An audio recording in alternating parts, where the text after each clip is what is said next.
They told Johnny they found a bag of toys and that he should meet them at the old fire tower. So Johnny snuck out camp at night. He climbed up the top of the tower, but there were no toys. Just one of the men in a creepy old firefighter's mask waiting to scare him. And he did.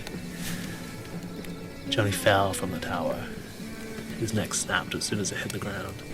But when Johnny's dad found the body a day later, he knew those guys had something to do with it. So he confronted them in the mess hall and a fight broke out, and when the dust settled, Johnny's dad was dead.